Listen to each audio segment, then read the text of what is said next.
नमस्कार दोस्तों, मेरे इस YouTube चैनल में आप सभी का स्वागत है। हाँ दोस्तों, मैंने एक वीडियो बनाई थी, तो उस वीडियो में कमेंट्स में कुछ लोगों ने पूछा था कि फेयर यूज पॉलिसी क्या है। तो दोस्तों, फेयर यूज पॉलिसी के बारे में आपको मैं बता देता हूँ क्या है, क्योंकि कुछ लोग पूछ रहे थे सर ये फेयर यूज क्या है, फेयर यूज पॉलिसी क्या है। तो इसके बारे में आपको आज मैं डिटेल्स में समझाऊंगा। ठीक है दोस्तों, हर पॉइंट पे ध्यान रखना आपको। तो देखिए दोस्तों, फेयर यूज पॉलिसी क्या होती है, फेयर यूज पॉलिसी में किस तरीके से काम किया जाता है, हम दूसरों का कंटेंट कैसे यूज करते हैं और दूसरे का कंटेंट यूज करने पर हमें कॉपीराइट स्ट्राइक आती है या नहीं, तो फेयर यूज पॉलिसी कैसे काम करती है। दोस्तों, इस वीडियो के माध्यम से आपको सब कुछ बताने वाले हैं और ये वीडियो इंटरेस्टेड होने वाली है। दोस्तों, वीडियो को लाइक एंड शेयर ज़रूर करना। तो दोस्तों, अगर आपको वीडियो अच्छी लगे तो वीडियो को शेयर ज़रूर कर देना। दोस्तों, चैनल को सब्सक्राइब करना नहीं करना आपके ऊपर है, आप क्या करना चाहो। ठीक है दोस्तों, अगर वीडियो अच्छी लगे तो आप चैनल को सब्सक्राइब जरूर करना। तो अब आगे चलते हैं वीडियो पर, आपको बता देते हैं कि फेयर यूज किस प्रकार काम करता है, क्योंकि आपके दिल में बहुत सारे क्वेश्चन उठ रहे होंगे कि फेयर यूज पॉलिसी क्या है और दूसरे का कंटेंट किस प्रकार से हम यूज करते हैं और यूज करने से हमें कॉपीराइट स्ट्राइक मिलेगी या नहीं। तो दोस्तों, इसके बारे में आप बेसब्री से आप इंतजार कर रहे हो, तो इसको मैं आपको समझा देता हूँ डिटेल्स में कैसे फेयर यूज पॉलिसी वर्क करती है। ठीक है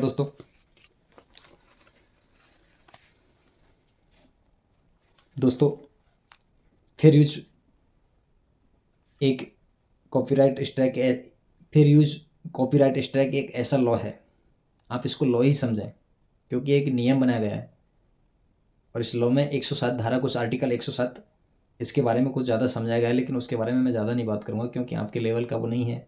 सिर्फ आपको आपका तो सिर्फ कंटेंट के हिसाब से है, तो मैं आपको कंटेंट के बारे में आपको समझा देता हूँ, क्योंकि इस लॉ के अनुसार कॉपीराइट स्ट्राइक सिर्फ ऑनर ही देता है। अगर कॉपीराइट स्ट्राइक ऑनर दे देता है तो इस अवस्था में आप क्या करोगे, क्योंकि आपने तो फेयर यूज कंटेंट यूज किया और आपके पास एक स्ट्राइक आ चुकी है। तो स्ट्राइक दे भी देता है क्योंकि ओनर का हक होता है, क्योंकि कंटेंट उसका होता है।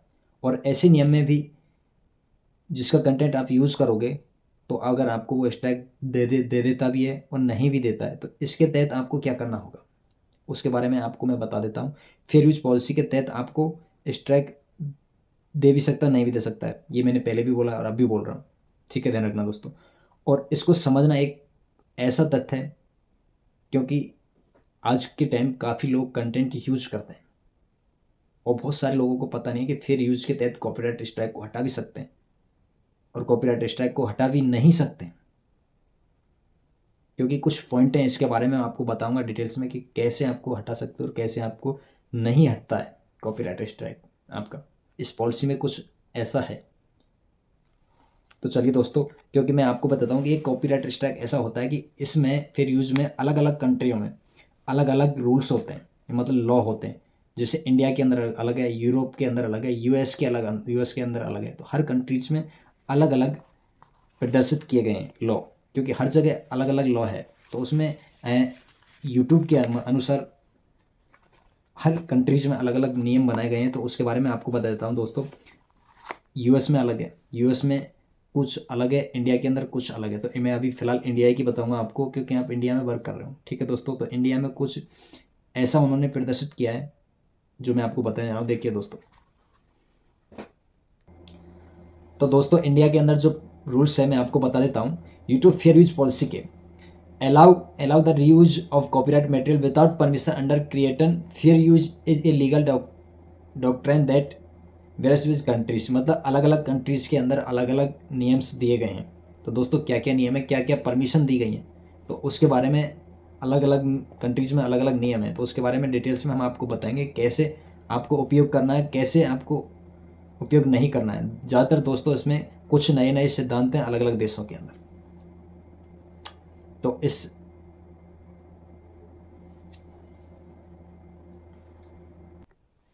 दोस्तों, जैसे कि यूरोप की बात करते हैं हम, तो यूरोप हमेशा कैटेगरीज के अनुसार चलता है, क्योंकि उसमें अलग लॉ है। तो उसमें कैटेगरीज के अनुसार चलता है, कैटेगरी के अनुसार वो कॉपीराइट स्ट्राइक फिर यूज में लेता है।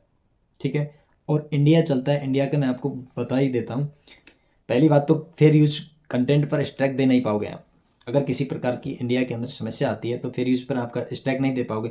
अगर आप कॉपीराइट कोई स्ट्राइक दे देता है, ध्यान रखना दोस्तों, अगर आपको कोई कॉपीराइट स्ट्राइक दे देता है तो आपको एक नोटिफिकेशन प्राप्त होगा यूट्यूब की तरफ से, और यूट्यूब की तरफ से कुछ नोटिफिकेशन होगा। उस नोटिफिकेशन में आपको स्पष्ट दिखाई देगा कि आपको इस यूट्यूबर ने एक कॉपीराइट स्ट्राइक दी है। तो दोस्तों आपको नोटिफिकेशन मिल जाएगा और उसमें आपको स्पष्ट पता होगा। अगर इस अवस्था में आपको कोई स्ट्राइक मिल जाती तो आपको स्पष्ट तौर पर आपको उसमें एक नोटिफिकेशन सबमिट करना होगा फेयर यूज के तहत।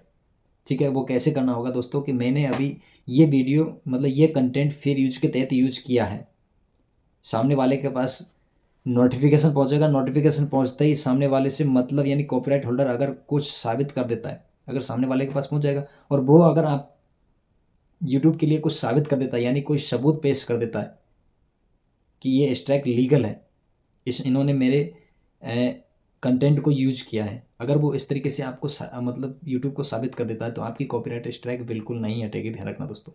और इस प्रकार से अगर वो एक्सप्लेन नहीं करता है, साबित नहीं करता है, तो आपकी कॉपीराइट स्ट्राइक तुरंत हट जाएगी। ठीक है दोस्तों, क्योंकि अगर आप किसी तरीके से गलती में नहीं पाए जाते हैं तो फेयर यूज पॉलिसी एक ऐसी है, इसके अनुसार आपकी कॉपीराइट स्ट्राइक तुरंत हट जाएगी।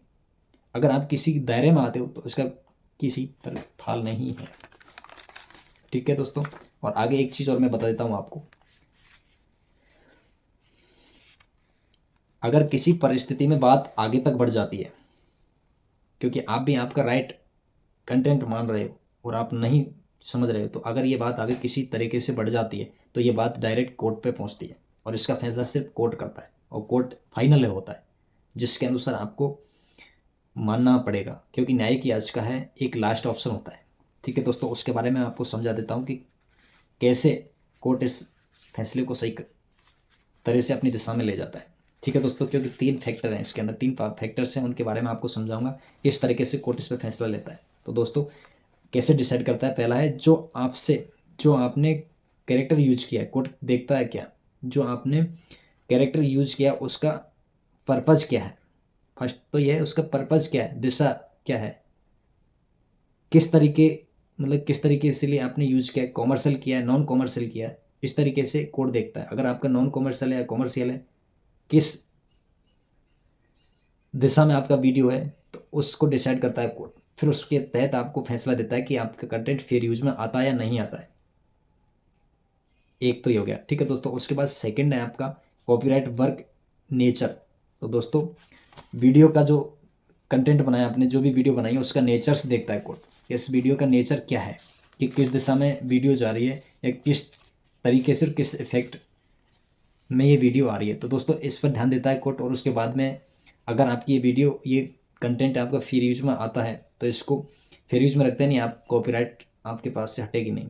ठीक है दोस्तों, उसके बाद आता है आपको थर्ड पॉइंट में बता देता हूँ, आपने कितने भी अमाउंट यानी कितने अमाउंट का यूज किया है। इसका मतलब होता है कि आपने एक छोटा वीडियो यूज किया है, एक इतना सा वीडियो यूज किया है या बड़ा वीडियो यूज किया है। तो दोस्तों जैसे कि आप 15 सेकंड की वीडियो यूज कर रहे हैं या 10 सेकंड की या 5 मिनट की या उससे भी ज़्यादा, अगर आप में के फेयर यूज में आ रही है, तो चाहे बड़ी वीडियो हो चाहे छोटी वीडियो, या छोटा कंटेंट हो या बड़ा कंटेंट हो, अगर फेयर यूज में आएगा तो आएगा। अगर फेयर यूज के अंदर वो कंटेंट नहीं आ रहा है, चाहे 5 सेकंड 15 सेकंड की क्लिप हो तो 20 सेकंड की क्लिप हो, कैसा भी हो आप, अगर वो फेयर यूज के अंदर आ रहा है तो आपको कॉपीराइट स्ट्राइक नहीं दे सकता कोई भी। अगर कॉपीराइट स्ट्राइक आती है, अगर कोर्ट के अनुसार उसको हटाया जा सकता है, क्योंकि ये मायने करते हैं कोर्ट। अगर आपके पास फेयर यूज के तहत आ भी जाती है तो इसको मायने नहीं करता है। ठीक है दोस्तों, इस तरीके से आपको अंत में कोर्ट डिसाइड करता है कि आपको क्या करना है, क्योंकि ये नियम होते हैं, इनको देख करके कोर्ट फैसला लेता है। और एक दोस्तों मैं आपको बताता हूँ, सबसे मेन बात तो ये है कि फेयर यूज का आप इस्तेमाल कर रहे हो तो सही कंटेंट देख करके सोच समझ करके उसका यूज करें। अगर आप किसी प्रकार से यूज कर रहे हो, किसी का भी कंटेंट यूज कर रहे हो, तो फेयर यूज ये मत मानो कि ज़्यादातर आपको लाभकारी है, ज़्यादा लाभकारी नहीं है, क्योंकि आपको स्ट्राइक मिल सकती है। फेयर यूज का कम ही इस्तेमाल करें, उस तरीके से इस्तेमाल करें जिस तरीके से आपको पॉलिसीज़ में यूज आ रहा है। ये नहीं कि आप किसी प्रकार की दुरुपयोग कर रहे हो। अगर आप दुरुपयोग करोगे तो आपको स्ट्राइक मिल सकती है, तो आप फेयर यूज का इस्तेमाल सही तरीके से करें। ठीक है दोस्तों, सोच समझ कर करें और कंटेंट यूज करें तो अच्छी तरीके से करें। दोस्तों वीडियो अच्छी लगी हो तो लाइक एंड शेयर जरूर करना। चैनल को सब्सक्राइब करना नहीं करना आपके ऊपर है, आपकी मर्जी है। जय हिंद, वंदे मातरम।